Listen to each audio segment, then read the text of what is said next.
Good evening and welcome to Crossroads webinar tonight. As always, we appreciate you joining us. Thank you for joining us on a beautiful blustery Thursday night here. It's really, we're getting the first hints of fall and we're happy to have you with us. My name is Tom Jacobson. On a volunteer basis, I lead the Crossroads group out of Woodbury Lutheran Church. There are 3 Crossroads groups in the Twin Cities. There's one the original out of Grace Church in Eden Prairie. And then we have the one out of Arden Hills, North Heights Church, and then the one in Woodbury, as I alluded to early. Again, welcome and we're glad you joined us tonight for the seminar. I'll offer a little bit about what our agenda is, and I'm going to briefly open us up here, and then I'll kick it off. I'll send it over to Tom Colosimo, who's going to tell you about networking in your job transition, and then I will wrap it up after he's done with what Crossroads has to offer. So stay with us throughout. It's going to be a great program. Now I'd like to just briefly share a couple of things with you out of the Bible and the book of Jeremiah, chapter 29, verse 11. For I know the plans you have, declares the Lord. No, let me start that over. For I know the plans I have for you, declares the Lord. Plans to prosper you, not to harm you. Plans to give you hope and a future. And we all want a great future. We want hope of a great future, and in job transition sometimes that can be very difficult. And one of the things that I was talking to someone recently about was just starting your day with hope and the right set mind frame to begin the day to be successful. And he was talking about the fact that, you know, when you turn on the television or the news, all you get is gloom and doom. Different things are going on which bring you down, and you can't be as positive and as hopeful as you want to be in job search or in life in general. You know, I had a particular type of mentorship that I watched on YouTube from a mentor called Darren Hardy, and that was one of his clear messages. Turn the news off. Don't start your day with news. Don't start your day with email. Don't start your day with all the negatives that could weigh you down, but start your day with something positive. And maybe that's a devotional session. Maybe that's, you know, just a Bible study. Maybe that's just prayer. Maybe that's just meditating. Whatever works for you in the moment would be great to instill some hope so that you can have a bright day and a bright future and be on your way to the path that you're looking for. So, you know, take that to heart and look at what are you doing in the morning that starts your day, and is it a positive start? And if it's not, maybe that's something that you can look at to change your hope and really look at, you know, what can be done. Because if you're hopeful, if you're positive, then it's going to come through, and that may be the start you need in your job transition. Let me share one more thing from the Isaiah chapter 40, verse 31. But those who hope in the Lord will renew their strength, and they will soar on the wings of eagles, and they will not run, and they will run and not grow weary, and they will walk and not be faint. So, you know, it's that plans that and the hope, new strength that, you know, that we have in the Lord that will help us be and ascend to the things that we want to do. Again, a message of hope. And the more we focus on the positives in life, the more likely we're going to achieve those types of things in a positive way. And what I found, at least especially now during the time where the election ads are on and things, it might be the best thing is to focus on something positive like devotional or, you know, those types of things that will make you happy and positive so that you can be successful in your job search and your start to your day. So take that piece of advice from the scriptures that I read, and the Darren Hardy, who suggests that we turn off the negative and turn on the positive and really focus on what we can do to set our day straight, so, and grow with a positive attitude. So God gives us great advice in scripture, and sometimes it's what we need to be successful. Let me open us in a prayer. Lord, thank you for bringing us together tonight to share and to grow. Guide us where your plans will lead us. If we are new to transition, help us to talk with you through prayer, and help guide us in that way so that we may do the right things that will lead to the right opportunities that will lead us to the career opportunity that we've been searching for. Give us the strength and the inspiration so that we may go out and really find the right opportunity. In Jesus' name we pray. Amen.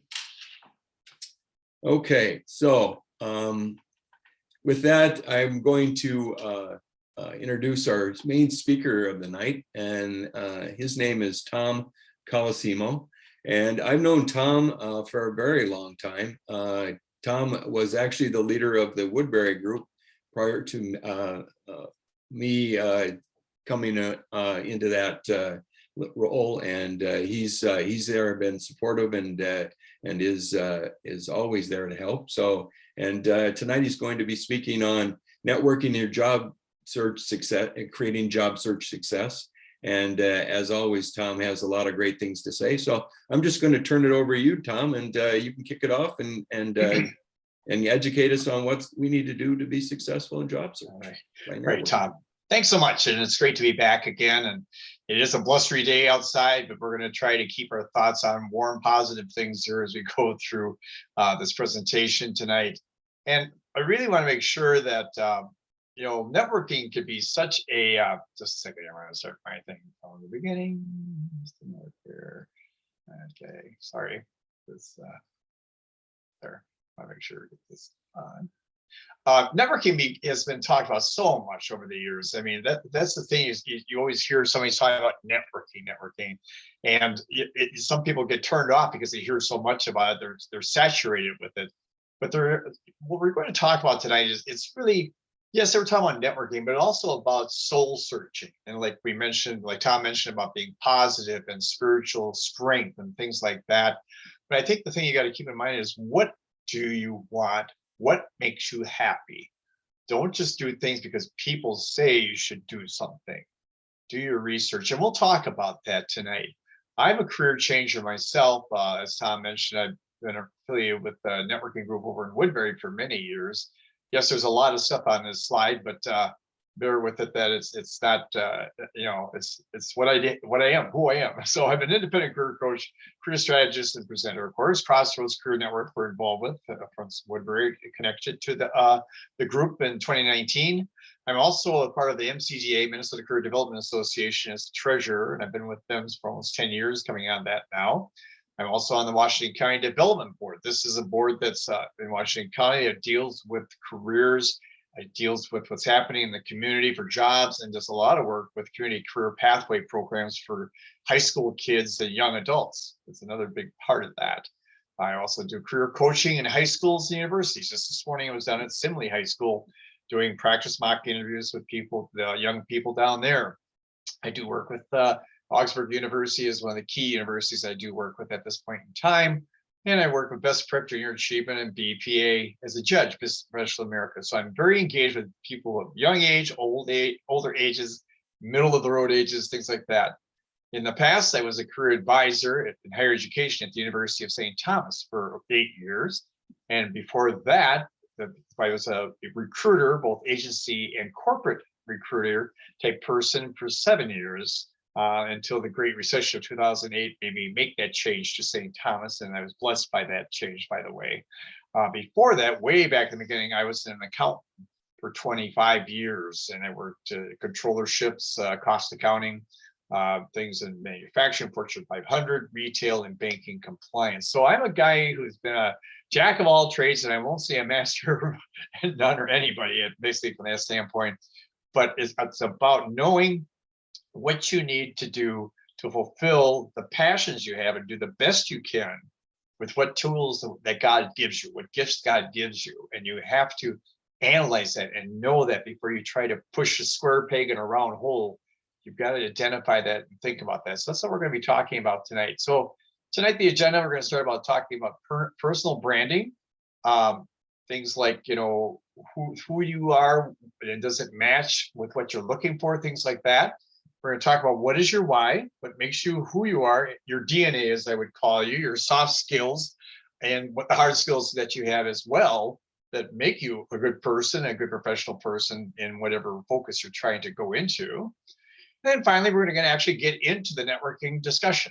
And these are building blocks that I'm trying to formulate that way, because it's how do you learn, from using networking, relate to people, engage, and present your brand to others, and what has COVID changed over the last couple of years as well. Still having some of that residual effect of COVID things. And it's actually changed the mindset of a lot of people and how they do things. Not that we need to, maybe because of COVID, maybe as much anymore, but it's actually changed how things are handled in the interview process and networking. So that's another carry onward of that type of situation. But I think the thing today is these are the kind of the key things we talk about: branding. What is your why? What makes you who you are? What are your passions? And then obviously getting to the point of networking and using that. And by the way, networking is not just if you're out of work. It's also if you have a job, and networking for your career within an element of an entity. It can be great to network when you're in a company, so you have avenues opened up by people who get to know you. So that's another facet of networking. It's not just when you're out of work that you network, things like that, then, from that standpoint. So again, we're going to start talking about your brand, who you are. So a definition of what a brand is a distinguishing symbol, mark, logo, name, word, sentence, or a combination of these items the companies or individuals use to distinguish their product and or services from others in the market. So this kind of sounds like it's about products and services, or products in general. But the thing is, we are a product, and we got to think of ourselves as the capital product that people need to have in the workplace. We have value adds that we bring with us because of our soft skills and hard skills, and how we have used that and utilized that in the past, or learned from new things to make ourselves even better for what the marketplace needs at this point in time. By the way, I'd also like to invite you, if you have any questions at all in between, Tom Jacobson will be monitoring the chat room, so to speak. And if you have any questions along the way, don't hesitate. Put your hand up or reach out or have a question out there in that area to bring that through. We don't have to wait till the end of the thing. If you've got something that's a burning question and I'm not touching on it, we want to talk about it at that point. We don't have to let it sit there. So again, getting back to the actual branding that we see in today's world in the marketplace, these are brands of pictures of different brands and acronyms and things like that are used, and you have impressions when you see CNN, or if you see Burger King, McDonald's, Google, all these different types of items here that are in the marketplace. You have a mindset of what they do, what they are, just because you might have experienced with them or heard about them from hearsay. Things like that. You might have heard people talking about a particular brand, or BMW. Maybe they have a BMW car and they had a great experience or a bad experience, things like that. So these are things that people perceive from branding in the marketplace of items that we buy, commodities. So the same thing is important about why should a company care about their brand? Well, of course, it's to sell, make money. It's to make sure that they maintain a good brand so that the revenue stream keeps coming from that standpoint. Likewise, from our point of view, there's other ways that people have brands. You can look at pictures on this page, on this plate here, and see different things. You might think positive, negative type of attitudes or elements of these people. It's whatever you have heard, whatever you believe, what you've heard from other people, what you've experienced. Maybe you had the opportunity to meet one of these people, whatever. You might have a takeaway from that point. So a lot of branding, even as you see pictures of people, just like the branding of products and services in the marketplace, can affect how we react to people, how we purchase things, just like when we talk about our attributes that we have and how we sell that to a potential employer. So what we carry with us is our brand, soft skills and hard skills, just like the perception that people have when they buy products and services from what they see online or wherever they see that from that standpoint. Now, this is a word cloud example of me. I know some of you might have heard of these word clouds. There's just different things that kind of pull together different personality traits that what you have, things like that. Myself, it's been kind of developed. I'm, honest, musical. I'm a musician on the side. Hopefully, reliable, smart, fun, creative, dependable, kind, and artistic. Okay, so as I come through my life, these are kind of things that kind of surround me. These are things that are part of my DNA. These are what people perceive of me from doing this type of a cloud chart workup that I did a few years back. So each one of us have these gifts. Each one of us has these types of components that make us who we are. Not necessarily good or bad. It's just who we are, type of thing. Sometimes we have perceptions of who we are, and we think we present that, but is it truly what we are conveying to people that we meet when we're getting ready to market ourselves in the marketplace for a job? Or is it something different? If you meet somebody or are known from other things, other people or teams you've been on, is the perception of yourself through these other people the same as what you're thinking? Or is it a bad thing? Do they think that you're not really who you are, that you have come across being too pushy, or you become dominating, or conflict, or things like that? These types of branding things are so integrated into society that when you meet somebody, your brand is connotated like in the first 30 seconds or even 10 seconds you meet somebody. But how that goes right or left or south or however you want to describe it can really take place over a period of time, and it can change that. Brands for certain attributes that you have might be your reputation after you've met with people, or what people think of you when they see you, how you make people feel when you're with them or working on a team or a project, or when in the past, or when you're meeting them to do networking. How are you making the person feel that you're meeting with? How much are you building trust? Are they feeling that trust coming through in the integrity that you present in your meetings when you're doing networking activities, things like that? It's what they say or think about when you're not there. So when you meet somebody and you walk away from that circumstance, what are the lasting impressions that you make with them? And how can that affect your hiring possibilities when the word of mouth gets around and recruiters or whoever talk to each other? How it spreads through the grapevine, so to speak, can immensely affect you and how you might be hired or not in the future. You really should care. It's what people think about when they hear your name. And why should you care? Because it can affect your hiring and employment. It can affect your team and projects that you work on, promotions, the corporate ladder to success when you're in a company working, and you want to become a resident expert, somebody that people can depend on you, they appreciate you, they know that you're smart, but you're also not dominant or egotistical, and how that comes across. So that's really what the branding kind of drives from that standpoint. And it gets into your family, friendship, and communities. It's not just work related. Your brand is how people perceive you out in the community, in church, in your jobs, whatever. So it's not rocket science. I'm just trying to build the blocks here out, simplicity, and how simple this really is from that standpoint. And it's your self-awareness and confidence that you bring when you meet with people, when you engage with people, if it's in a job search and networking situation, or in a job situation where you're working on a team or a project together, or just in the corporate ladder itself. Very important from that standpoint. And of course, what makes you, as I mentioned earlier, soft skills and hard skills that make you who you are. The soft skills, like I alluded to earlier, your characteristics, your DNA, your personality, what has developed from you from the womb through the environments you've lived in. They're very hard to change. Your soft skills are your attitude, how you present yourself. To change a soft skill takes a lot of work. It can be done, but it's a lot of work to change your soft skills. And the hard skills, conversely, are the tools that you've learned along the way, either through education or part of your job or the life experiences along the way that you have developed, and use these tools in the hard skills side of that type of thing. And which matter most from the discussions I've had with recruiters over the years or with people I've engaged with, really gets into the point of the soft skills taking precedence over the hard skills in some situations.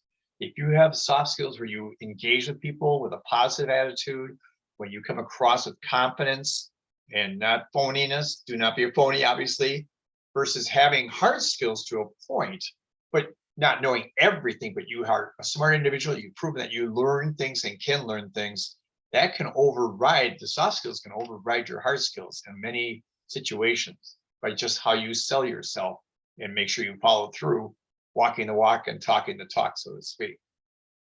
So that's the way I would kind of voice it that way from that standpoint. Are there any questions at this point on the branding side? Please feel free to ask any questions, or if something isn't making sense. Tom, as of now, we don't have any in the chat, but Okay. We'll break in as soon as there's one. Okay. Okay, great. That sounds great. Thank you. Okay, so now we're going to move on to this next section. What is your why? There are various speakers around the area, around the country, or whatever, that talk about this element of what is your why. This is a book that I've read in the past, and I've enjoyed the Kent Burns kind of viewpoint of this type of thing, and it really gets into kind of digging deep into what makes you who you are, what your passions are, what your treasures are. What is the treasure, and what do you treasure in your life? What fulfills you? Why am I bringing this up? Because when you're going after a job, or in order to new focus or changing careers, you want to make sure you're making the right decision. As you're going through your research and you're networking in the research, if you're going to change careers, you want to make sure you're going down the right pathway, and not a pathway that's going to lead you over a cliff, but one that's going to give you fulfillment. And it's going to become something that you can really take on and energize yourself from that. Obviously, it is what is your purpose, cause, and belief that drives you, because the more you engage with something that you enjoy doing, the better you're going to perform. It's just as simple. I think when I got into accounting, and when I was in for 25 years, but there were points in time where I was questioning myself, probably in my later years, do I really enjoy doing accounting? Over and over again, the cycle of reporting, sometimes reporting bad news and getting beat up for it. Not really my fault, but because I was working in a corporation and it was, kind of in a down situation, recessions that happened during the time frame. So I really was starting to kind of wear thin on it. So at times I was starting already, probably 5-10 years before I left accounting, starting to think about doing something different. It wasn't just a snap decision. So, you've got to enjoy what you're doing and what your core values are that motivate you, along with you want to have a meaningful life for you. So this may sound really kind of pie in the sky, but it really gets down, if you think about it, when you do your introspective thought and prayer and spiritual review of this, that you want to be able to say, I enjoy doing what I'm doing. Not every day is going to be perfect. But if you can make it, follow the 80-20 rule, 80% of what you do and what your time is spent on, you enjoy and you're good at it, and you develop more so because you're good at it and enjoy it. It's how it works. It's a cycle of success. There's a one here. I don't think we're going to have time to go through this. And sometimes it's kind of messy, but and I can share this with you, with the team, with the people in attendance on here. But it's a very basic 2-minute video about talking about how you start networking and things like that. So rather than going through that, we won't do that at this time. But again, networking, the question that people say, the people that haven't done networking before get so frustrated. Why are we doing there's so much time stress about networking, and with unknown results, and the time and the fearfulness that goes into meeting people you don't know that well? Why do we do this? Why do you go through this? Well, the point is obvious, that 80-90% of the jobs are found through networking. It really is that much. If you just think about many of the jobs that maybe you had were found by people you knew, or somebody that knew you, or whatever, and were a champion for you. But networking can also be for staying relevant in society and the industrial marketplace. Researching things and staying on top of a new career path you want to get into, getting out there and talking to people who do it. getting involved in connecting with different professional associations, things like that, that can be part of that as well. Obviously, you want to learn about careers, what you need to know, what jobs are in the industry through networking and things along that line. Industries, companies in the industry, companies in the culture of products, who's who in the company. These are things that you find out from talking to people. It's just, you can't do this on your own. You probably go to the website of a company, you read it, it sounds all great, kumbaya, it sounds wonderful. Okay, that's the way they want to promote it in a positive way. But so many times I have talked to people either through when I was in my recruiting years or getting to know companies behind the facade or the front, getting inside of it and finding out that the systems are all band-aided or their 70-hour weeks are the common thing. And it just was totally different than the mission, vision, values that sometimes were preached up front. And that's why through networking, you can find out more of the behind the scenes activities with companies or in general in certain careers to learn more about, is this really where you want to be? Or is this really the type of pathway I want to be in? This is really how you find out, by talking to people, simple talking to people. Okay. Obviously, interviewing characteristics. If you're going in for an interview, you can learn what the characteristics are that what companies are looking for when you're interviewing. Let's say you get an interview at Medtronic, okay, well, then you find people who either work at Medtronic or know people who work at Medtronic and can introduce you to them and have some good either Zoom chats or cups of coffee chats, type of things like that, to just learn what are the buzzwords, what are the key things they look for, so that when you're going through an interview process, that can help you be more spot on rather than trying to shoot from the hip and see if you're going to hit the nail on the head or not. But by networking and talking to people who have been in those places, they can really help you be smarter, have a step up on that type of thing. Again, getting back to interviewing characteristics and building your network of people from that standpoint on that line. But again, getting back to networking and how to make it work, it really gets down to a focus. You can learn things by talking to people and do some research by talking to people. But when you get down to the nitty-gritty of doing networking in a particular pathway, once you've got your research on, you've got your game on, so to speak, you have to have a focus and you have to be able to convey that focus to people that you meet with. There's nothing more disturbing or more haphazard than to set up networking meetings with people and really not have a focus in mind, not have a goal, not have an agenda. It's very important to have, in your mind what you want to get from this meeting and what good questions that you have that you can ask this person, and because they can help you and they will want to help you if you show your organizational skills and come through with a focus that's clear that they can help you with. If you get into these networking meetings and you don't have a good focus, or you're kind of meandering, and there's nothing worse than saying like, Tom, Colosimo referred me to you and he said I should talk to you. Well, that's nice, but there's got to be a little bit more to it that you got to be prepared for. And especially I find that with younger people, in college and things like that I work with. But also there's some older people too that have that they get nervous, they get into these meetings and they don't have a good agenda focus put together. It really helps to practice it ahead of time, mock interviews, informational interviews, things like that, as well as developing this focus. Tom? Yes. So we have a question, and I'm Good. going to get it now because you had talked about it in the past slide and a little bit here. What are good questions to ask to really find out about a company's culture? Right. There's a lot of good questions, and that's a great question in itself. I think the thing is that, you've got to come with some inherent thoughts about this too. I mean, if you're going to try, let's say you want to investigate working at Ecolab here in St. Paul. Okay. Well, obviously you want to kind of read up on what their products and services are, where they're going with their water purifications, the Starbucks connection, things like that they have. So you want to talk to people if you're going into accounting, or if you're talking to people that work in marketing or customer service. I mean, whatever your focus is, okay, that's number one, your focus. Where you're going to take this in to talk to those people, from people that you referred to by people on LinkedIn, things like that, or people that can want to help you with that and can give you referral connections. So the key questions you would ask is, very bright for those people that work there, what is the day in the life like working inside of Ecolab? Or if you're lucky enough to connect with somebody in that particular area, like accounting, what is it like to work in the accounting area? What types of systems do they have? What is it? Those are key things that you have to have your focus and hone it in if you're trying to learn about a certain area that you want to work in, or if you're just trying to do research on Ecolab and want to get to know some people who have worked at Ecolab in the past or work there now. That's a different type of focus. So you might just ask again, what's it like to work inside of Ecolab? Is it a 70-hour-a-week type of deal, or do they really follow a mission, vision, value that is true to what they state on their website?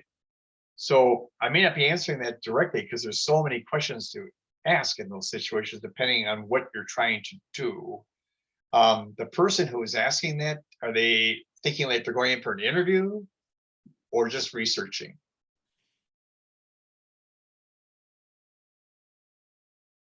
Are they responding?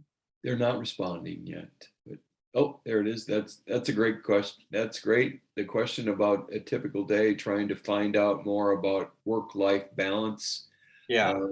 Just I think what's the culture and how does it affect the people who work there? Right. Type of thing Right. more so. Yeah. You're going to get, if you just go and read the website, you're going to get a picture that's going to be kind of, they'll read the financials and things like that, and you'll see a lot of the rah about the new products and services and things about that nature. But getting in there but again, coming with some good questions and having that, as you've read their website, as you've learned about their products and services, what questions would pop up from that standpoint? Again, right. I think we're clear about that. If it's going to be just general researching it, or you're trying to get into a new career field, or you're going real laser focus on a job interview. Right. And the person is more focused on general networking. Okay. And then one of the things too, I mean, you had mentioned it, is finding out more about the company's culture can be found on some of these research boards where employees comment on things after, right. Like Glassdoor and those types. Yes. So you've got some perspective on what people are saying, and then digging in, they're not using it as 100% accurate or anything, but digging around those subject matters, trying to find out more about that, their perspective. Exactly. Yeah. It's not always a finite thing. I know that's the thing I said in one of my earlier slides about, it can be frustrating. Networking can be, some people have a viewpoint of networking is just, some people waste the time because it hasn't worked for them, or maybe it's too much work for them. But I think it is so important to build relationships professionally, however it is, that gets you as a brand to be recognized as a good, professional, powerful brand in the marketplace, that people will want to hire you or know you for good reasons to hire you. That's kind of a part of this byproduct of this whole activity. But yeah, I mean, that's just like I said early on, the marketing products and services that companies have. What is their brand going out to the community in the marketplace? They're facing the same kind of dilemma to keep their brand at the top of their game, just like we should be, and we want to be the top of our game, and be, as we're working through our career, whatever years in your career, for in our 30s, 40s, 50s, whatever, how you're holding that brand in and polishing it up, and rubbing off the rough edges as you're going through your career path to keep your tools of the trade up to speed too. So it's dynamic in a way. It's very dynamic. Did I answer that question for that person? I want to make sure I didn't. Yes, you did answer it and then we have a new question. Oh, good. Okay. I'm really good at, the person is indicating, I'm really good at getting networking meetings because I'm great with people, but I struggle with what to say and how to ask what I need, i.e. a great job referral. Thoughts on how to navigate this? I have a meeting tomorrow with the president of a nonprofit, and I'm really excited about it, and I'm not sure how to approach it. Yeah, well, that's a great deal, and good luck to you on that. That's going to be it's amazing. If that's the area that you're trying to get into, it sounds like a golden opportunity for you to have that. And again, like I've kind of tried to allude to here already, is think of the things that you would want to know if you're going to work there. if you have the passion and the ability to work in a nonprofit or whatever this happens to be for you, and you're feeling like this is a really key moment for me. So you want to make sure that you're going in there with your energy, your positivity, all the soft skills type of things that we talked about up front, but also have your agenda. It might be 2 or 3 or 4 items that you have questions on. It might be like we already talked about work-life balance, or what does that person enjoy about working there? What do they see in the future for that nonprofit? The struggles, maybe hopefully they'll be open enough to say the good, bad, and the ugly. There's good times with the nonprofit and they're growing in certain areas. The tough things are, what is the economy going to be doing to us? Or what are the products and services that they have? And how are they meeting the demands of the community and the marketplace with what they have, and what their struggles are? And then what you can take and parlay that into is that if they're struggling and you have a capability of problem solving and you can demonstrate that with good stories, you can drive that home. Even in an informational interview, you can shine with that. It's not that I need a job. That's not so much, but you could say, I've done this kind of thing. Sometimes from a networking or informational interview, things happen in a good way. I don't want to say it happens all the time, but you can come out of some of these meetings with some great advancements into a possible carving of a new job that they might be thinking of doing. You might open their eyes to some strengths that you have by how you discuss this and put this together, and how you can help them with some of these struggles that they might be having. They might come out of that saying, wow, we could use somebody like you. Or they might not say it, but they might be like, walk away, and they might be thinking that, and they might go back to their teams back at their place saying, I met this man or woman today that really came across strong, and they've done some work in this area that we're struggling with. What do you guys think? So it's a long shot, but I think that's the key of going in and meeting and putting your best foot forward to come away with some possible fruitful connections that could even build in the future. May not be today, but it could happen in the future. Okay, so just to add a little more, she said, yes, that's wonderful. She wants, and she knows them well, so navigating them that way sounds fun. Really finding out too about a specific type of skill set that you have and how, or they have maybe, and how they came upon it and how they use it in their jobs can make it, can open a door and a conversation point too. So exactly. That's the key thing too. What are the key things? It's like if you're going in for an interview, informational interview, but if you're trying to work your way into an interviewing scenario, that's where you come with what you just said. You'll be able to find out what the buzzwords are. What are the key elements they look for in their culture? What if you use a certain word or certain words to drive home your strengths using those words, that can really get them excited. It's almost like fishing. You're hooking it in by using the words and adjectives and the pronouns that they use. It's just like on a resume. You have to tailor your resume to the job description. You got to connect the dots. You can't say I got this and this, and they don't need that. They need this and this. Well, then it's not going to work.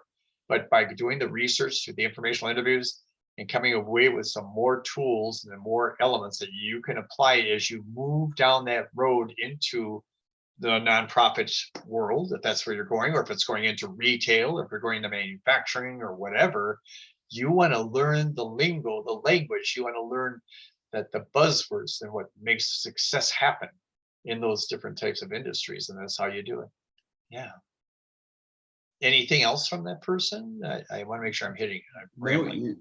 I think you've been successful. You can move on now. So okay, cool. Says, no, this is great. Thank you. So very welcome. You're good. I'm going to try this one and see if this one works. I don't know if I always kind of scratch my head on this, but I'm going to try this one here and see if I can make this come up, and I have to share it once it launches. Okay, hang on a second. The problem is I don't know how the sound's going to come through. In fact, I'm not sure it's going to come through. Oh, can you hear that? Can you hear him talking? No, we cannot. It's very faint. Oh, see, I got it up full blast. That's the problem sometimes. Well, anyway, this is part of my PowerPoint, and I'll share this with you guys. It's just another great thing. Steve Dalton is a program director at a university out east, and I got to meet him a few years back. And he does this like 2.5 minute session, this video that really talks about small talk, how you introduce yourself in a networking situation. So I guess what's the step to kind of let's see, go back from that hands here. I've got to find we got too many things up here. I'm sorry. Okay, back into this. Okay. Are we together yet? Hello? Yeah, we're here. Okay, something. Your presentation is still up. Okay, good. I just want to make sure. Yep.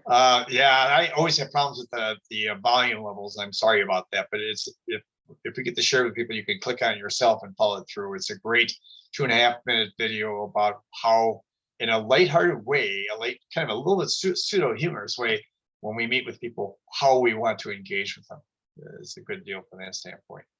But again, networking is about building tactical relationships, finding people working in the career field that you want to work in, more insightful than just doing education. You get into talking with people who have done it, been there, done it in a real life situation. It helps you prepare for the future as well. And again, networking, how do you start? Well, again, there's our old friend LinkedIn. How many, I don't know how many people are on there, but how many people, or do they all have LinkedIn profiles? I'd like to ask that question.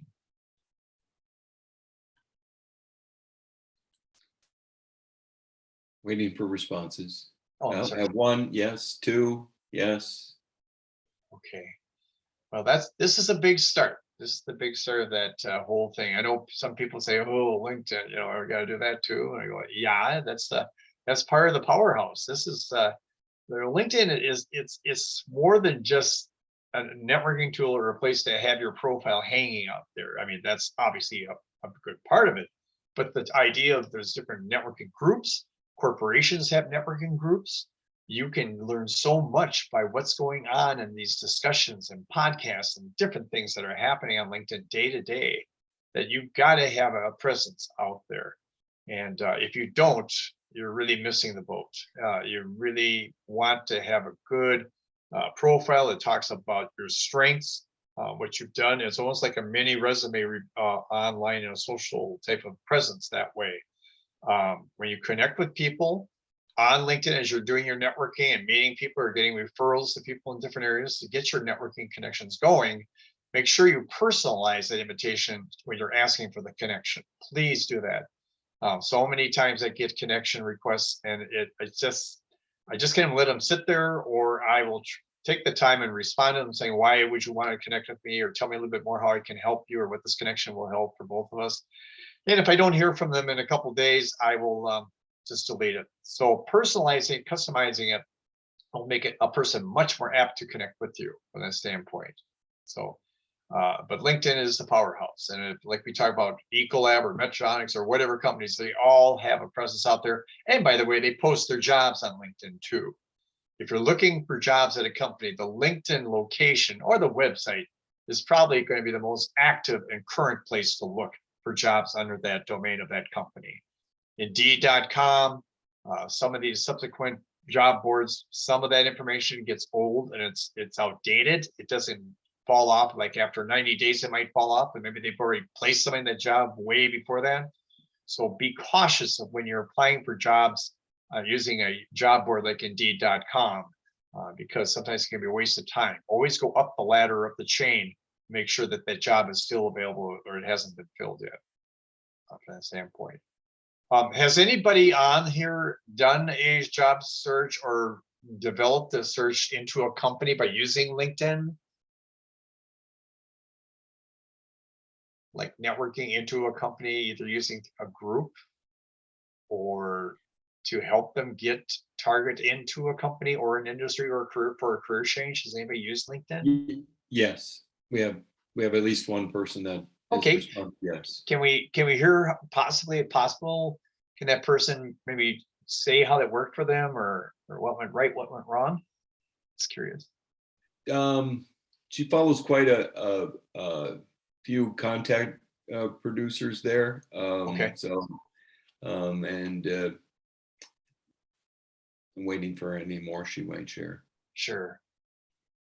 Yeah, I just like to hear how the experiences have been that way. Because sometimes And go ahead. those people post job opportunities that all the time, and recruiters in the field. So she's monitoring it, she's using it, and she is finding opportunities that way. Great. That's good. Using that as a tool, and I hope that the rest of the folks on there, if they aren't using it as a tool, that they will start doing that and really take a look at that. And it's more than, like I said, more than just putting your profile on LinkedIn and then letting it sit there and idle that way. It's really getting dynamic on there and getting engaged with people, and just promoting your brand with a good profile and getting in connected with good people who can help you from that standpoint. This is a little maybe old to say at this time, but what has COVID changed? Well, obviously it's more, things have become more virtual. LinkedIn introductions probably have ramped up more than pre-COVID times, I think, just because it's doing it virtually. Phone and Zoom chats are still kind of more or less the initial connections that are happening within the interview process, where it might have been more of, flying people around the country for interviews or going face to face on the first interview, things like that. They become more of the screening process has become more virtual. And it might not just be Zoom, it would be, Teams, it might be a bunch of different types of platforms that are out there from that standpoint. So obviously that's what's been changing. And I think will stay with us. I think, it's not just the COVID thing. The COVID can be long gone. And I think there's going to be some of this residual effects of the interview process will still stay with us. The LinkedIn introductions, phone chats, and Zoom chats is all part of that type of thing. But again, when you're doing things, if it's virtually, you still have to be genuine. You still have to make sure that your connections are good on your PC or laptop. You want to make sure that I'll call it's the studio thing, a studio theology, kind of the setting of the studio in your home. When you're doing interviews or doing Zoom chats on interviewing or networking, things of that nature, make sure you've got good lighting. Make sure you don't have a bright window behind you, and then all that glare is coming straight through, and all they see is kind of a dark silhouette. Make sure that you've got the lighting more on the front side of you, and that your lighting and the sound, the technology is all working properly before you get engaged with the person, so that you don't have any hiccups that way along that line. Obviously, going back to when you're meeting face to face, good handshakes are in vogue when you're out there networking, doing informational chats. Look them in the eye, the same type of thing that we've always talked about. You still have to do it that way as you go through that process, stressing for success, but engaging in positivity, smiling, looking in the eye. Those types of things are still part of networking. And when you meet with people, bringing that across. A phrase that I like to use many times is called be interesting and interested. When you're meeting a person, I don't care if it's in a job interview or in an informational interview, bringing across, you're showing you're interested in that person, and be interesting to that person, and how you talk, convey yourself, your confidence, and what you're looking for. That's very important from that standpoint. Again, for strategic networking, know what you want and why. When you're building relationships in the community and industry, make sure you're developing a good pitch for introduction. I hope that all you folks that are online tonight have an elevator pitch or 30-second pitch, 2-minute pitch, however you want to call it, but that you've worked on that. That's obviously 95% of the time used as the initial getting to know somebody in an interview or when you meet somebody. And the way I approach people when they're networking and getting to meet with people, write it out first, kind of write it out, then talk it out loud to yourself, speak it out loud, make sure it still makes sense. Maybe bounce it off of a partner or whatever like that, and how it sounds to them, or somebody that can be critical to a degree that they'll give you some good feedback. And then kind of make that be part of your repertoire. Make sure that you're not having to read it. You just develop it down to more of an outline. Then pretty soon your confidence brings that through when you're meeting with people, because you want to sound confident, relaxed, and professional. You don't want to have this pitch thing be very robotic and staccato, and you're fright in your eyes and nerve-wracking. You want to make sure that it comes across in a very professional and relaxed way. That's part of the deal. Has the folks that are online, have you all worked on an elevator pitch or as part of your networking? Do you understand what we're talking about when we say this?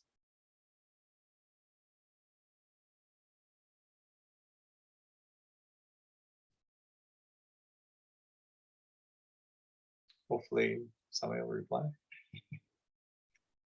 It's a very important part of the whole scenario for sure.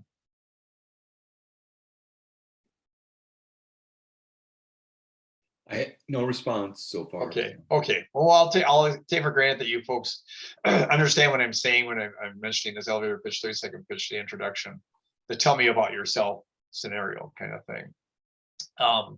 The tell me about yourself question is what it's about. Sure. Actually, someone did respond, and they did indicate they have vast experience or background in different areas, and they struggle with how to probably put it together in an effective way, depending upon whom they're, to pinpoint it probably. Right. Based on what I'm reading. So. Right, and that's a good point. You want to have the focus of the individual that you're meeting with and why you're meeting with that person. So when you're developing your pitch, it's not the same pitch maybe every time. If you're meeting with that one individual is meeting with a nonprofit, I think it was a director or a C-level person, which sounds like an amazing meeting ahead for that person. Make sure that you've researched their background, know that person from LinkedIn. There's lots of ways to find out about individuals. Research the company you're going to be talking about or the nonprofit industries, the whole thing we just talked about earlier on here, but kind of structure your introduction when you're meeting with that person by what you've learned about the person, learn about that environment that you're going through, and try to connect your passion, your strengths to why you're going down this pathway. Tell me about yourself is like why it really gets down to the question of why should I be taking the time to meet with you? Because you're trying to, in these scenarios, when you're doing informational interviews, you're trying to make that connection, not waste time with that individual, but really become interested and interesting to them so that the takeaway will be a benefit for both of you in cases. It can be a learning experience for you to learn what goes on behind the scenes in the nonprofit for that particular person, or a learning person, like I said earlier, that this person might walk away and say, geez, that's somebody that we might want to have on our team. So it's a two-way street from that standpoint. But yeah, it's a tough deal, and you got to say it out loud. I do so many mock interviews, and every one of the mock interviews I do, this is unfortunately, it's kind of like, oh, we're going to go through that question. Oh boy, no, it's what we do. And they got to struggle with it. They got to work it through, and kind of just. The more you do it, just like anything, the more you practice it out loud, the better you'll become at it. It sounds like a cliche, but that's really how it works. Let's say if I was going to interview for, back in my day in accounting, if I was going to interview for a controllership position, managerial position, I'm going to talk about my leadership strengths. I'm going to be focusing about why I work in accounting, the things I've done in the past, a little bit about where I've been, where I am now, where I want to go. Basically, it's the 1, 2, 3 punch. I always think of it that way, and develop my story around my leadership abilities. If I'm going in for a recruiter job, I want to talk about the history. I've done recruiting. I've placed people successfully in positions. I've developed a network with many corporations, things like that. So the strengths that you have that you've developed and you're putting together your game plan, demonstrate who you are. Again, back to your branding, like we talked about early on, and bringing that all the way through, bridging this all the way through to what you're doing when you're doing a tell me about yourself question. So, Tom? Yeah. So I got a question on how do I get some mock interviews? Okay, there you go. People like me. I mean, that's the whole thing. I think with even Crossroads, we have the website there where you can have interviews or mock interviews, is where you can put your name in there and people will respond and help you for what coaching needs you might have. People like myself, I think Tom Jacobson does this too. We will have a cup of coffee or a Zoom chat with somebody and practice a mock interview. And with the types of questions that I'll ask, is that, this will be one of them, obviously, but you talk about your strengths, you talk about your weaknesses, talk about working in teams and conflicts, resolutions, things like that, successes that you've had, things like that. So again, saying that out loud is so different than writing it down or sitting there and looking at the piece of paper in your mind. It's like when you hear ourselves say it out loud, it's like, whoa, it kind of gives us a little different fear factor. And Tom, isn't the practice of getting informational interviews is by reaching out to companies or reaching out to specific individuals who may be in a hiring position, maybe not, but through networking, you can get opportunities to talk with them in an informational way, interview type process, which allows you to practice your skills of interviewing at the same time. Well, yeah, exactly. You know, and I can think back to a time, I mean, I'm going back in my history, long time ago, 30 years ago, probably got a controller job, but this sounds a little antiquated, but my brother-in-law worked for the Port Authority, and he gave me a listing of Port Authority type companies around the St. Paul area. And I just kind of did some phone calling down the line, and I ended up making this connection with the treasurer who was looking for a controller. It came out of just a cold call. I know it sounds bizarre, but we talked. An informational interview became an interview, a real interview. They still had to post the job at that particular time for the EEO, EEO opportunity. But the thing is, I got the job because we hit it off just because of how I networked and how I strategized with him, the capabilities I had. So there's so many ways that this stuff can happen. It's like, when we talk about volunteering in the community, things like that, sometimes volunteering, you can bump into somebody that works at a company or has an interest that you are looking to get into or in already, and you just want to enhance and advance yourself. It's so important to be relevant from that standpoint. Anything else on that? No, Okay. not yet, but that was a good answer. Okay, good. So again, this is tell me about yourself, where you've been, skills, experiences, quantifiable achievements that you've had, where you are, current activities that you're doing now, or if you're in job search, obviously it's part of your focus when you're putting it together, and where you want to go, the vision, the goals, the objectives of where you want to go. And that's that focus. It gets back into being focused, because people are going to be more apt and it's going to be easier for somebody to help you if you have a good focus. Okay, let's put it that way. If you come in there, you're very wandering, you're not focused, the person's saying, well, have you tried this, or have you tried this, or have you tried this? And they're trying to grasp and try to help you. They don't want to go away being like, geez, I don't want to feel like a downer, I didn't do anything. But it's much more helpful if you go in with a good structure of an agenda, and that person will get engaged with you, and you'll have a great discussion from that standpoint. And again, be specific and to the point. And again, tell me about yourself, don't ramble on. I mean, 2 minutes is a long time. I try to keep it down to a minute or less. It's amazing. If you clock yourself and just start practicing on your own and time it, it'll be interesting to see what type of results you'll have. You'll say, wow, I can say plenty in 29 minutes or 29 seconds, not 20 minutes. So in less than 30 seconds, I can say plenty about where I want to be. But again, make sure it's got this stuff about goals and your activities and quantifiable achievements that support your claim to fame, so to speak, from that standpoint. Again, virtual face-to-face informational interviews, be interesting. I can't, how we do that, if it's on the PC or laptop, whatever, if you're face-to-face, if you meet with people or work in your field, this is important. Do it over a cup of coffee, not at lunch. I always say, try to do the cup of coffee, or with Zoom chats, do it with the face, virtually. Try not to do a lunch because that can get a little messy. Who's going to pay the bill? Things like that. A cup of coffee is simple. It doesn't get too involved and engaged, and it doesn't get too messy. I don't know how to say it in a polite way, but sometimes if you're eating, things happen. So try to keep it concise and keep it to the time frame that you set up up front. If it's 20 minutes or a half hour, keep that agenda in mind and keep moving the process.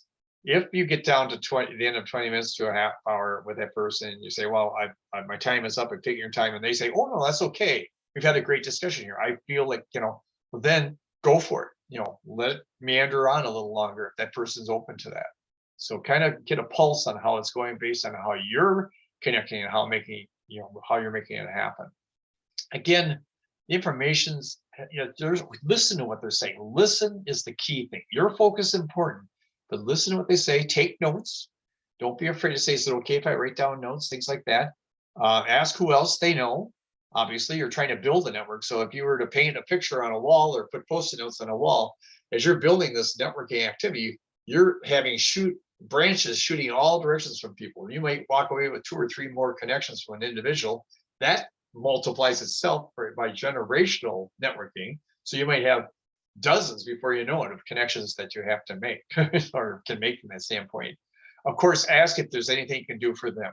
Obviously, that's what you always want to come back at the end of the meeting. You've enjoyed meeting with them and thanking them, things like that.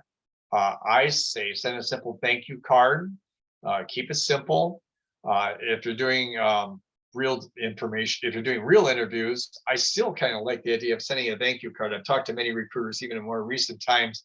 Some of the younger recruiters, they say it's so fast paced and they don't have time to read thank you cards. And I think that's, well, that may be just an excuse. But I think it's nice. It may put you over the top if you're in competition with other people in a particular real interview situation. That might put you over the top, as I've talked to some people on that line. But anyway, just be gracious. Again, other ways of networking, these are probably very obvious, is volunteering in professional associations, community groups and boards, different things. Get engaged out there. The more you get engaged, rub elbows with people that can really help you, as well as networking goes too. There's so many of these community things going on. Female Starving Children's got so many things going on. Habitat, Race for the Cure, Simon Says Give. There's so Hearts and Hammers. There's so many different things out there to get engaged with. Myself, I has done Feed My Starving Children numerous times, and when I'm at these places where we're filling bags and things like that, or boxes, whatever, you're talking to people. What do you do? Oh, what do you do? And things start popping. Where I got some amazing connections, especially when I was at St. Thomas, and I want to get into certain companies. It would happen. The person was somebody I wanted to talk to and would help build the channel for me. Not looking for a job, but just looking for leads, job leads for my students. It was just how it works, and it's a good thing to do for the community too. Companies in general love to see people volunteering, and will give you PTO time off many times. Target, Wells Fargo, US Bank, Medtronic, what 3M, they all do that and give you time off. So if you even put that you're doing this on your resume, as well as doing it for real as part of networking, it's going to be a real plus for you. Have any of you tried doing volunteering work for part of your networking activities? Or have any takeaways of positivity that happened that way?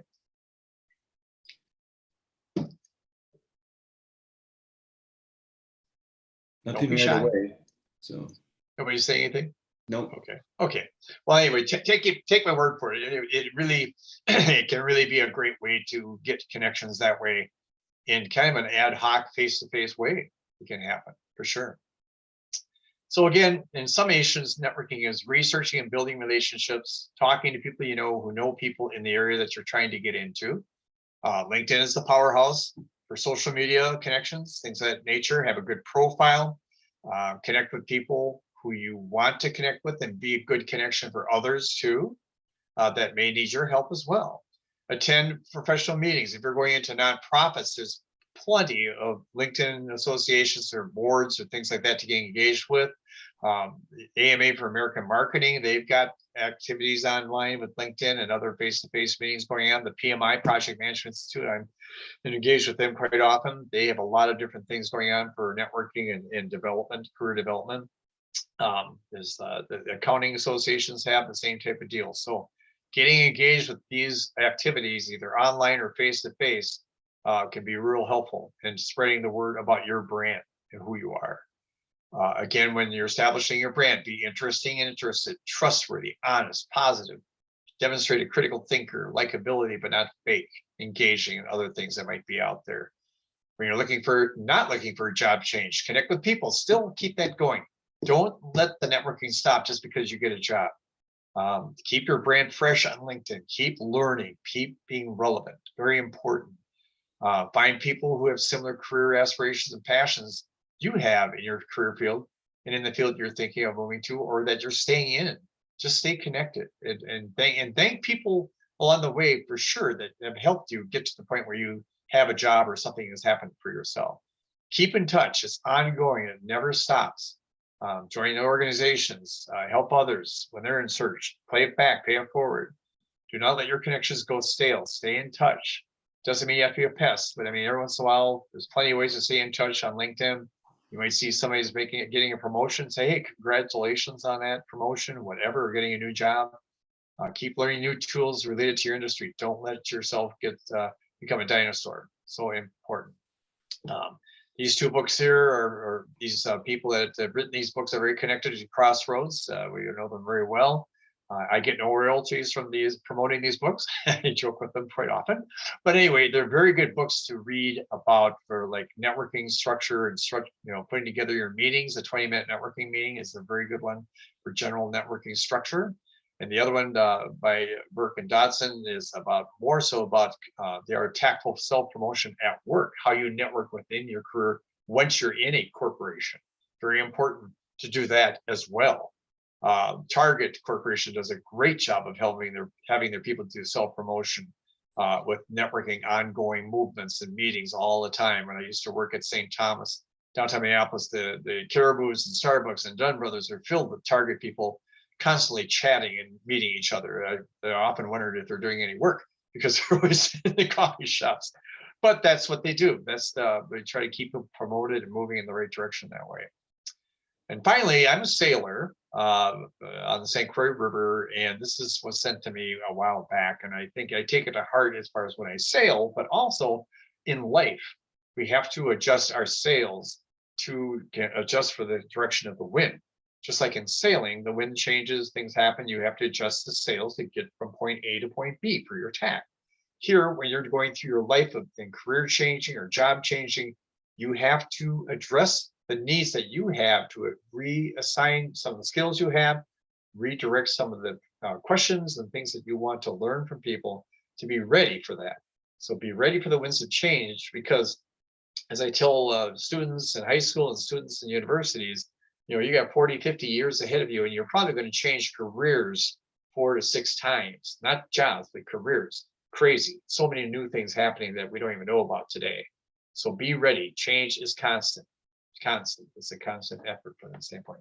Any questions? Anything I've missed out there? I don't want to be a talking head and miss out anything that people want to talk about. There is a question. Oh, good. Okay. Do you have any tips on how to approach talking about being laid off? Okay. I've been laid off from 2 companies in 1 year. It's been hard explaining my short stints, to say the least. And I'm not sure how to address it when it comes up. So okay, well, that's a good question. Now, layoffs can be a variety of ways that you've been laid off. Either it was the reduction in the revenues or impact of economic situations with that company, or was it a performance issue? I hate to use the old phrase "a bad match" because a bad fit, because sometimes hiring managers will kind of take that the wrong way. It may be sound positive to you, but they're thinking, well, are you going to be a good fit for me in my situation here? So can this person embellish a little bit more if they don't mind? Was it they were laid off or fired or downturn with economics? They use the word laid off. Okay. So laid off, layoffs are so prevalent, but if a person was laid off twice in 1 year. Budget reductions. Oh, reduction. Okay, it was reduction. Okay, well, that should be an easier way of describing that, because that happens to a lot of people. COVID had initial reductions, and then of course there's been a lot of repercussions and things, and we can talk about that all day long, what's been happening and what's going to change probably in the near future as we go down another pathway. But the thing is, I went through reductions many times in my life in accounting when downsizing took place, companies closed, merged, things like that. So if it was a company where it's well known that they had layoffs or downsizing, then that makes it a lot easier when you're meeting with somebody and they see it on your resume that you worked at ABC company, and it was on the word on the street was that, yeah, they had a reduction. Okay, fine. When I was laid off from the University of St. Thomas, it was, back in 2017, they had to reduce staff because it's known that the private colleges were going through a lot of reductions. So that's an easier type of thing to talk about.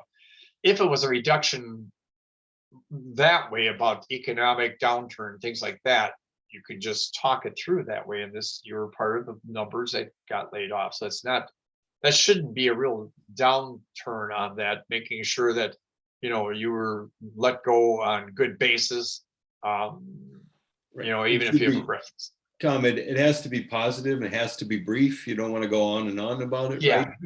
Yeah, that's really it. Turn it to negative into a positive. Turn the situation that you learned something there, or they had the downturn. It was a great place to work, but things happen. Whatever. It's just on that way.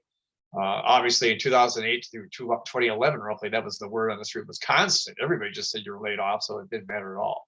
I think because the dynamics of our area, of our workplace and what it still can be taken that way, as long as you can explain it without saying that you were a bad match or wasn't a good fit, or you had a disagreement with your boss or things like that. That gets to be a little touchy in a different way. Sure. Makes sense. Anything else out there? Nothing yet. Okay. Well, feel free, those of you who are still on, feel free to connect with me on LinkedIn. Again, customize that invite, please. Say that you're online tonight. If you'd like to do a chat with me, I'm open to that too. If you just want to do an offline chat, a Zoom chat, whatever, 20 minutes, half hour, I'm open to that as well. So, thank you for your attention, by the way. Okay. Okay, I'll stop sharing. Okay. Well, Tom, thank you. We appreciate you sharing your time with us tonight and all of your presentation and information. Excellent information that you shared. It should make a it should help people in what they're getting when they get into it tomorrow and in the future. So thank you. Great presentation. Yeah. Very welcome. Thanks, everybody. Good luck. Keep networking. Okay. Bye-bye. Excellent. Thank you.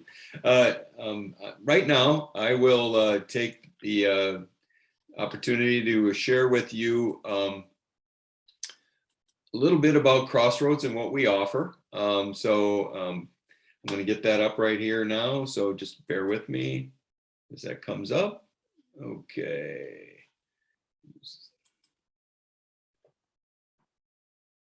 There we go. Okay. So welcome to Crossroads. Tonight, for being a part of the seminar, you will receive this book on How Long, Oh Lord, How Long? And when I opened tonight, I talked about having to note devotionals and starting your day in a positive way. Well, this is a very good opportunity to have this type of book in front of you when you're trying to do that, because it really helps you in that way and will really get you started on how to best tailor your devotions and really focus on what you're doing in it so that it can be very positive. And I really endorse this book for that reason. So hopefully it works out for you. It'll be good for you. Crossroads, mncrossroads.com. Visit our website. Someone asked about getting mock interviews. We have interview help on there. We have, so you can ask for help. You can ask for help with your resume. You can have a number of different things. You may have an interview. You want to have help with that introduction that you're working on, the elevator pitch, or a short tell me about yourself, or how to refine it. All those types of things. You can get help for that on our website at mncrossroads.com. So check it out. Beyond that, we also have, like, for job seekers, there's job boards out there and other things. So, and the thing about the job listings with Crossroads is we always give you a connection point. We insist on having a connection point. So if you have future questions about the job or things of that nature, you can ask them. So check out our job boards, check out our website. There's information to be had. There's things and resources out there. There's events, there's jobs, everything you can think of. We have, well, everything around the job search and transition is out there. So I alluded to this in the opening that we have 3 Crossroads sites. Currently, we do everything pretty much online because of the COVID pandemic, but we're looking in the near future to get back online, or back out on site and have meetings in person. So you'll find those meetings when we do it on the website, and you can find out, you can, any one of these 3 sites will have meetings. Generally, the meetings for Woodbury have been on the Thursday nights, the second Thursday night of it, and like the Crossroads at Grace meetings have been on Thursday mornings, the first Thursday mornings, and the Crossroads Career Network and Arden Hills at North Heights Church would be the third Thursday in the morning. So But you can check that out once we do decide to go back on in person. That'll be on the website. You'll be able to find one of these three may have with the presentation you're looking for. Weekly opportunities. One of the biggest advantages of Crossroads is the excellent networking group, Networking with Grace. It's led by the two Wes's, Wes Tang and Wes Roper, and they meet every Thursday morning online currently. They used to, again, work in person at Grace Church, but what I will tell you is you can sign up for the networking meeting online through our website, and the two Wes's, who's ever leading it, and they both could be leading it on any given day, will help you with networking connections, how to, different types of things that you may be interested in from a networking. You can get it there at that meeting. So I highly recommend it. Check it out on our website, sign up, and attend it next Thursday morning. One-on-one coaching. We talked about that, about interview practice, other things.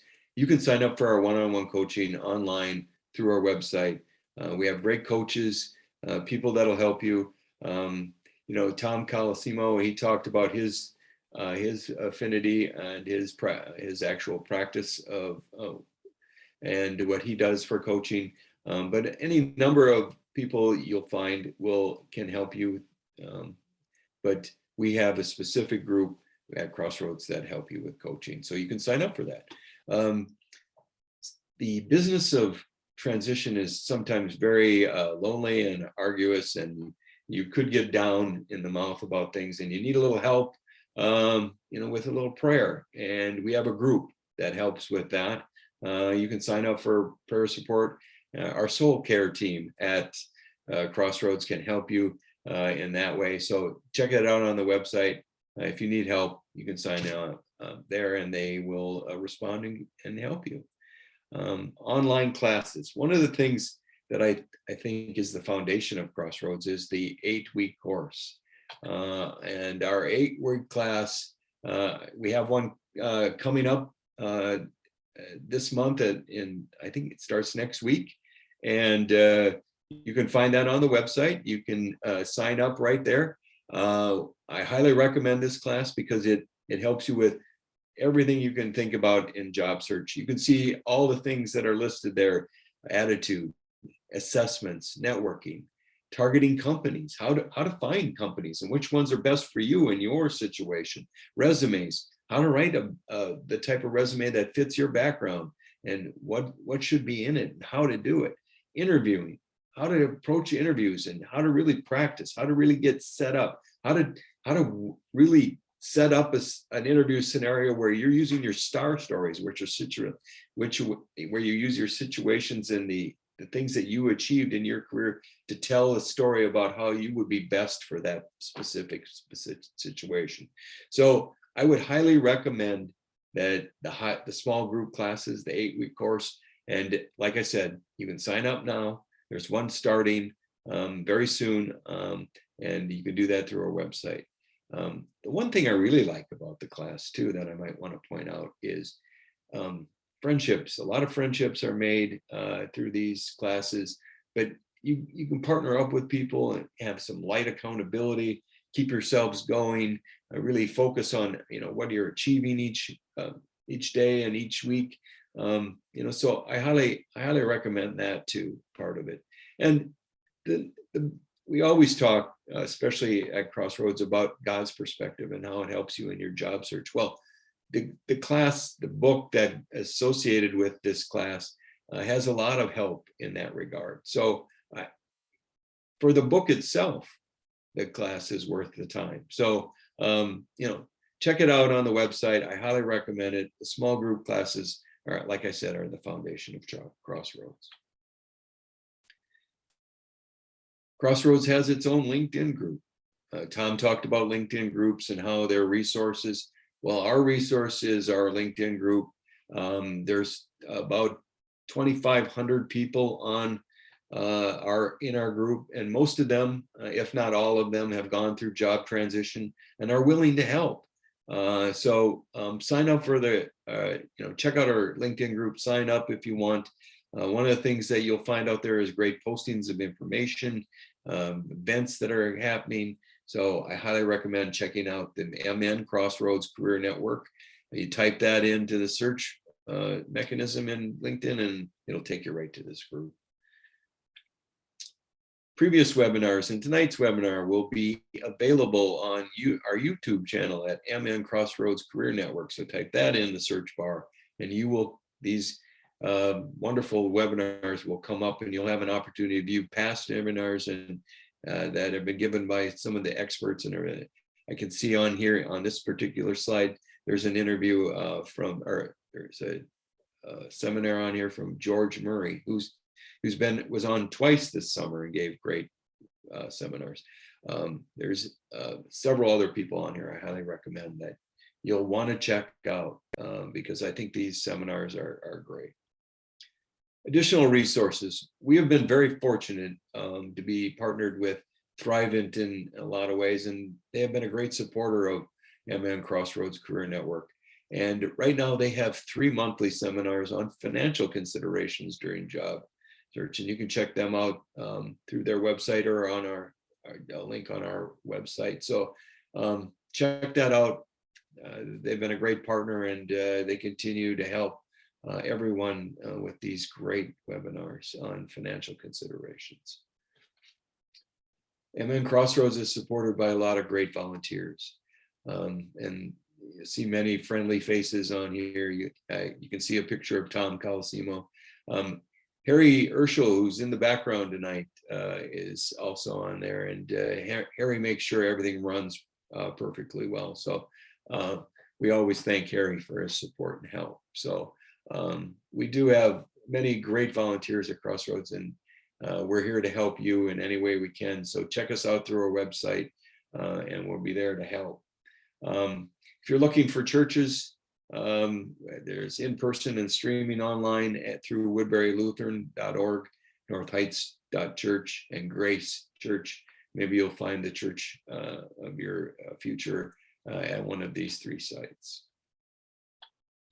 I want to thank everyone who's participated tonight in our webinar. It was a pleasure having Tom Colosimo speak, and to you participants who helped out with questions, we do appreciate it. You'll receive an email tomorrow that'll give you more information on certain things about our seminars and what to expect in the future. Remember our 8-week course. You can sign up right now on the website. Networking every Thursday through Networking Through Grace, one-on-one help with interviews, those types of things on our website. Prayer support, it's all there. And one more thing, we have our next seminar will be next Thursday. It is Thursday morning, 7:30 a.m. to 9 a.m. On October the 20th, and the speaker will be Kim Eileen White, and she'll be speaking on LinkedIn and Twitter, the social media gems to power up your professional network and getting a out of job transition. So I highly recommend that. Sign up for that seminar next Thursday morning. Again, it starts at 7:30 and runs till 9. I hope this was worthwhile for you today. We do appreciate you being here, and best wishes on your search. Hopefully you will find something of your dreams very soon. And good evening and good night.